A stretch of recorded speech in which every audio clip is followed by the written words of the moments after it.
It's nice. The song, Show me the Yes, Bible. Brian, what we drinking? Oh, 1, 2, 3. we drinking the glorious song, very we travel so far. Fields and sounds and more mountains following on the sun. Oh, star of wonder, star of night, star with glorious beauty bright, westward leading to proceeding, guide us to thy blessing light. For the King on Bethlehem plain, Lord, I bring to shine again. King forever, pleasing never over all to reign.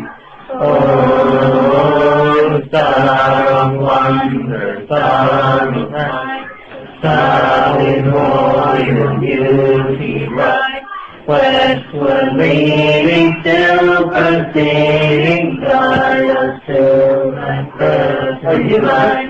Frankincense to honor Jesus, the deity light. Prayer and praising on the raging, worshiping God most high. Oh, star of wonder, star of night, star with royal beauty bright, westward leading till proceeding, guide us to your perfect light. Earth mine and feet of mercy, bring your light from gathering, sowing, sighing, healing, dying, healing the sun from sin. Oh, star of wonder, star of light, star with royal beauty bright, westward leading to proceeding, guide us with thy perfect light. Oh, yes, now behold in the light, King and God and sacrifice. Hallelujah, hallelujah, blessed heavenly Father. Oh, star of wonder, star of night, star of royal beauty bright, westward leading till proceeding, guide us to thy perfect light. The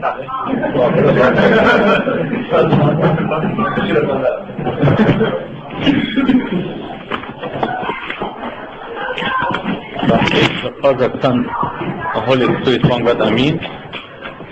Today we talk about nice topic. I had a sermon in one of the family conference last week, and they asked me to talk about this, and actually it was a very nice topic to discuss with the servants. The topic was about a soul when he told the God, Lord, what do you want me to do?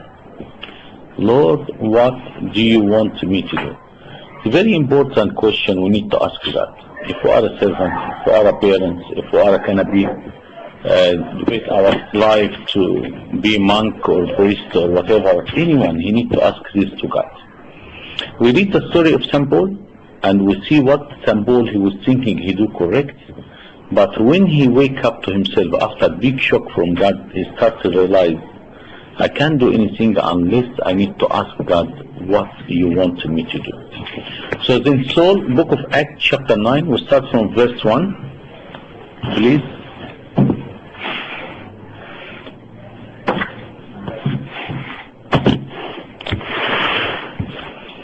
Then Saul, still breathing threats and murder against the disciple of the Lord, went to the high priest and asked letter from him to the synagogue of Damascus, so that if he found any who were of the way, who's the people of the way? Christian, because Jesus, he called himself the way, the truth, the life. That's why they used to call the Christian in the beginning of the church, the people following the way. of the way, whether man or woman, he might bring them bound to Jerusalem. As he journeyed, he came near Damascus, and suddenly a light shone around him from heaven. Then he fell to the ground, and he heard a voice saying to him, Saul, Saul, why are you persecuting me? And he said, Who are you, Lord? Then the Lord said, I am Jesus who you are persecuting. So to show you, if someone persecutes one of the Christians, he not persecute the Christian, he persecute God himself. Whom you are persecuting, it is hard for you to kick against the goads. What the goads of the horse? Anyone you know? When the horseman rides the horse, sharp pin on the side. So when you want the horse to get faster, he push from the side with his shoes. He make the horse faster. Okay. So he, trembling and astonished, said, Lord, what do you want me to do? Then the Lord said to him, Rise and go into a city, and I will be told what you must do. And the man who journeyed with him stood speechless, hearing a voice but seeing no one. Then Saul rose from the ground, and when his eyes were opened, he saw no one. Still his eye open, but he can't see anyone. But they led him by the hand and brought him into Damascus. And he was 3 days without sight, and neither are not drink. Now there was a certain disciple at Damascus named Ananias, and to him the Lord said in the vision, Ananias, and he said, Here I am, Lord. So the Lord said to him, Rise and go to the street called Straight, and inquire at the house of Judas for one called Saul of Tarsus, for behold, he is praying. How many days he was praying? 3 days. And how many days he was fasting? 3 days, to know what God wants him to do. And in a vision, he had seen a man named Ananias calling in and putting his hand on him, so that he might receive his sight. Glory be to God forever and ever. So that's what happened to Saul. And who's Saul? The most important one. He wrote a book in the Bible. Our New Testament, how many books? 27. How many books St. Paul he wrote? So he wrote more than half of the New Testament. They said about Origen, he's a scholar, they said there is no brain in the world can read all what Origen he wrote. And about St. Paul, they said there is no brain in the world understand what all St. Paul he wrote. If you're coming from theological education or theological study, you found St. Paul in any theological college, they confused about his writing. They not, whatever they study about him, there is still a gap they cannot fulfill. He's an amazed person. And all the churches around the world, they take his script and they respect his writing very, very well. Word of God. He's a very nice man. He's done 14 books in our Bible from one person. And this person, he was thinking in the beginning of his life, he's doing good. What made him change his life? St. Stephen. Remember, who was there when they was stoning him to death? St. Stephen, he was with him in the temple. And St. Stephen, he knows the Jewish very well. And St. Stephen, when he changed, at the end of his life, he speak about this sermon, and the end was astonished and stoning him until death. And the end of his life, he said, God, please forgive them. All this was affecting him, and he was confused, what I do. Until this happened to him, he started to wake up and told God, Lord, what do you want me to do? If I ask God today, Lord, what you want me to do? He said, what you want from me? I tell him, God, St. Paul or Saul, he want to go to Damascus. I want you come with me, I want to go to heaven. God, he will ask you, do you know how to drive? To get next to you to go heaven? I tell him no. He said, to know how to drive and I give you a license, you need to write 3 things. You need to do 3 things. Number 1, you pray with faith. St. Paul, what he did first 3 days, he was praying, so he can hear what God he wants him to do. Number 2, God he tell you, you need to love everyone. He cannot think because you know God, everyone else, he doesn't know God. Number 3, you need to learn in your life to say, yes, God. There is time in our life, you cannot have answer for everything. You have to obey and say, yes, God. God, he told Saul, go to the city, stay there until I tell you what you have to do. He said, in this time, he said, yes, God. Number 1, you need to pray, because if I am next to you and I give you a message and you put the cassette on the car and loud voice, can you hear me? No. But when you are in very busy life, everything noise around you, and I give you a message, I want to tell you I want to do something, can you hear me? No. So number 1, I want you to pray with faith, to hear the voice of God. A lot of people, they said when God talk to them, they talk inside them. Inside them. There's no time now, angel of the Lord, they can come to you, appear in vision. No, God, he talks inside you. But the spiritual people, and people, they can hear the sound of God. They understand the message. A lot of time we're confused. I want God to do this or do that. You come in the mass, you hear the reading of the deacon when he reads, or you hear the sermon, there's a message for you. But you need to know how to pray and tell him, God, I need to hear your voice. So number 1, so you need to learn how you drive your spiritual life.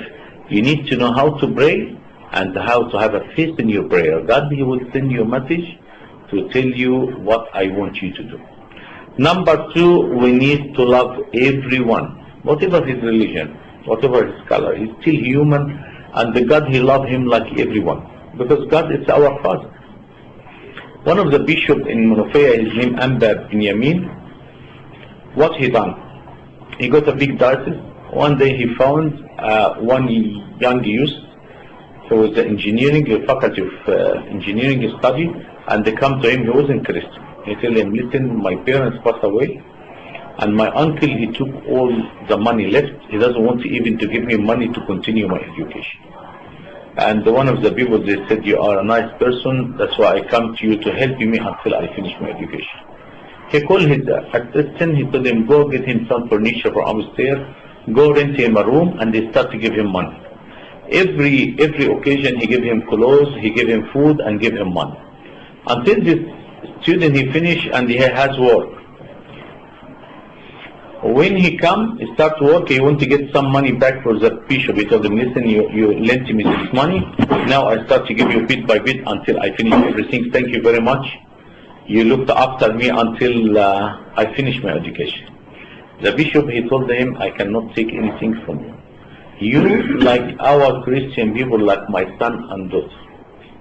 You come here anytime. If you think to pay me any money back, I'm not going to let you come here. This person, in his 40 days of commemoration of the bishop, he stand up in the church and he tells his story. He tells, my uncle took my money, left me without money or education, and the bishop of the Christian, he looked after me. So God tells them both, you need to love everyone. Don't you think because you're Jewish, all Christian doesn't know God? Or we don't know if all Jewish doesn't know God? We only be a Christian, and the number 1 in the Christianity, God, he told us, love even your enemy. So number 1, to hear the voice of God. Number 1, to pray. Number 2, love everyone. Number 3, you learn to say, yes, Lord, I am here. I am here. What Samuel, he said when God was calling him? Remember Samuel? What he said? Yeah, God, I can hear your voice. Just tell me what you want me to do. And the God, he told him the message. After he started, first time he confused, second time he confused, third time he hears the voice. You know that Ali the priest, he told him that's God he calling you, because he's experienced. God has spoke to him before. So now I get my license. To get your license, what you have to do? Number 1, Love everyone. love your enemy, love everyone. Number 2, We're not going to go RTA here. We need the spiritual test. Number one, love your enemy. Number two, pray. Number two, three, you learn how to say, yes, Lord. To get your license ready, I want God next to me to guide me. It's very important if you let God drive your life, but we are, very spiritual people. Tell God, no, you only sit next to me, and I know how I do my life. I tell you, yes, I sit next to you, but I give you 5 words to remember. Sometimes I tell you, slow down. Sometimes I tell you, all right, just keep going. Sometimes I have to tell you left or right. Sometimes I tell you, we're nearly there. Sometimes I tell you, stop. Maybe you can hit a wall or hit a car. Number one in our life, sometimes God tells us to slow down. We take everything quick. We take everything fast. We're eating quick. We study quick. We need to finish the work quick. Everything quick. You can't hear God. You can't sit with God. You can't enjoy your life if you are everything fast with you. Do you know when God wants to talk to us, what He do to us? The longest time you stay, anyone He tried to go to the hospital one day? Anyone who was in the hospital recent one day? Go one day, there's no visitor after 8 o'clock, and you found yourself, you can't sleep definitely, because you change your bed, different area. You found yourself no one around you, and you, don't worry about TV, you and the God. It's going to be a long time, and it's the best time you can talk to Him. Sometimes our rush life, you cannot talk to God. God, when He talked to some Peter 2 weeks ago, and they tell him, go to deep water. He was talking to all these people. But he told Peter, come with me, we'll go to deep water. He told them, God, what about all these people waiting for you? We're serving them. He said, I want you. I want to talk to you. How many times, God, He wants to sit with us and talk to us? Tell him, I'm sorry, God, I'm very busy. God, He said, the kingdom inside you. The kingdom inside you. If we don't know how to enjoy the kingdom inside us, when you go, how you enjoy it? God, He loves us to talk to Him.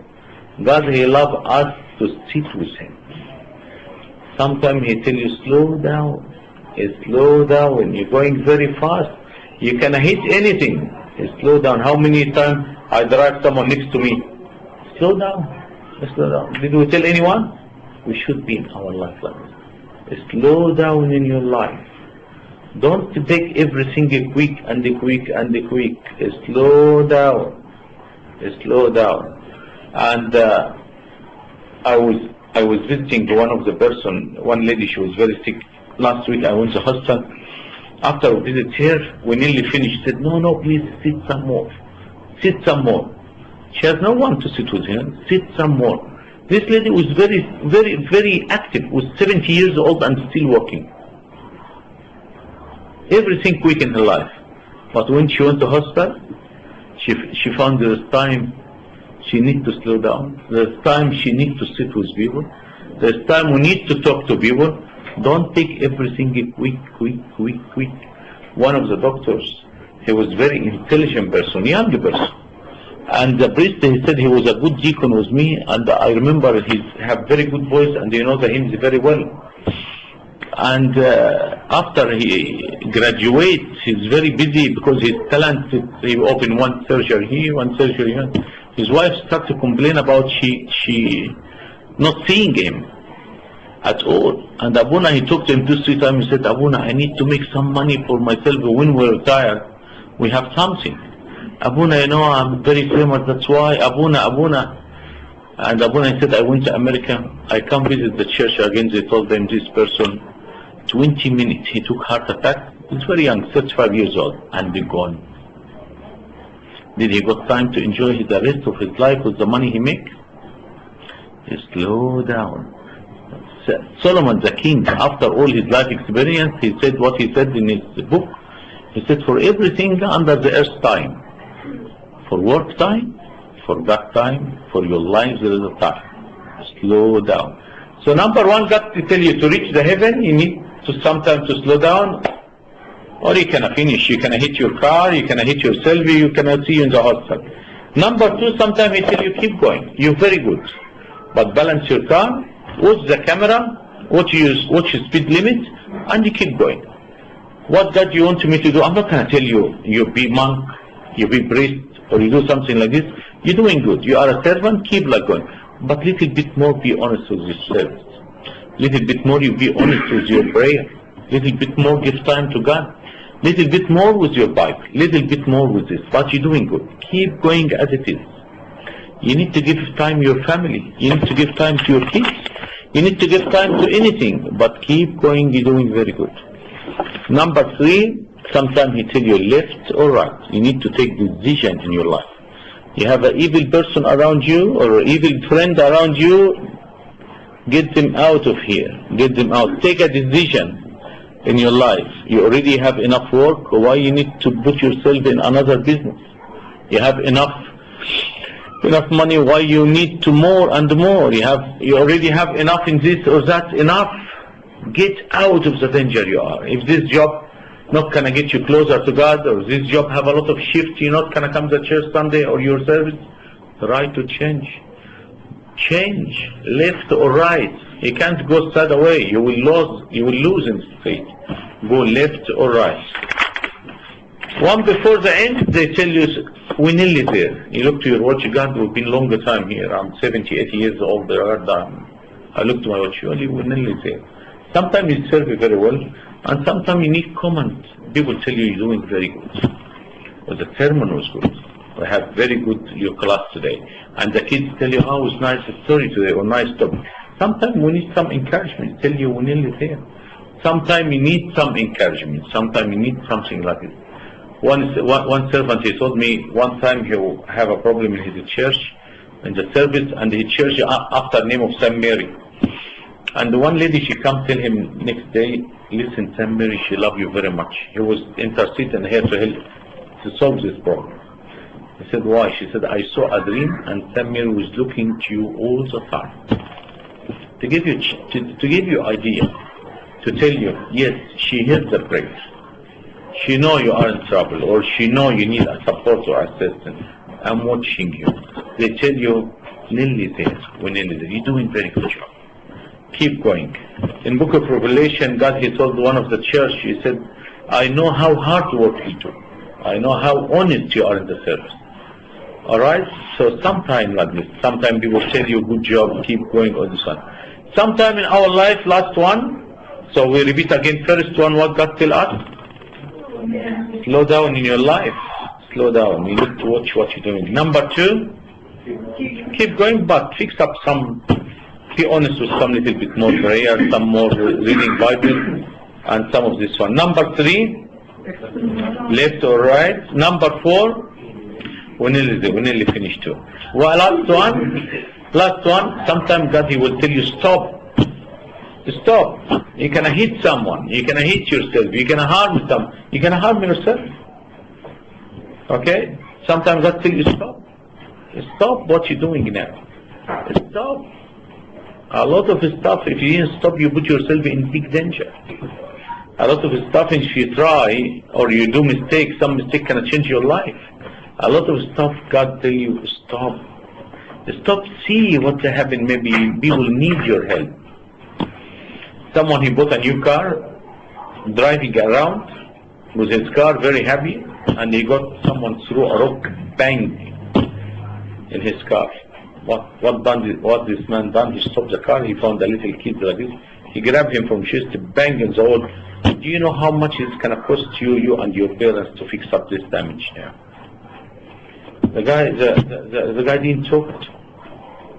Tell him, why you do this? He said, I've been 2 hours trying to stop any car, no car will stop. I have to do this so someone stop. Look, my older brother was in wheelchair. When I push him, he fall down. 2 hours now, and I'm not able to put him back on the chair. I will help me first, and after tell me. The man come down. He helped him. He got his tissue, any bleeding for the guy, everything. He put in the chair, and I said, "All right, you go." He didn't pick the car because every time he looked at this tinted car, he remembered. Sometimes we need to slow down to look, maybe people need help from us. Don't wait until God throw a rock to wake you up for what you do. So I tell you, be careful. What God you want me to do? Number one, have a look after you go home. See, I am a very fast in my life. Don't say when I get older or retired I will slow down. No one guarantee. No one know what's happening tomorrow. Number two, ask yourself, I'm on right track, maybe I need to fix up left or right or whatever. Number three, maybe I need to take a big decision in my life, left or right. Left or right, you need to take decision. Don't live your life like this. You have only one life. If you lost it, you lose everything. If you gain, you get everything. Number four, nearly there. Number five, stop. You can hit someone or someone hit you with rock. Glory be to God forever and ever. Amen. Any question? Thank you very much for having me. Pray for me. Thank you. Thank you, Michael.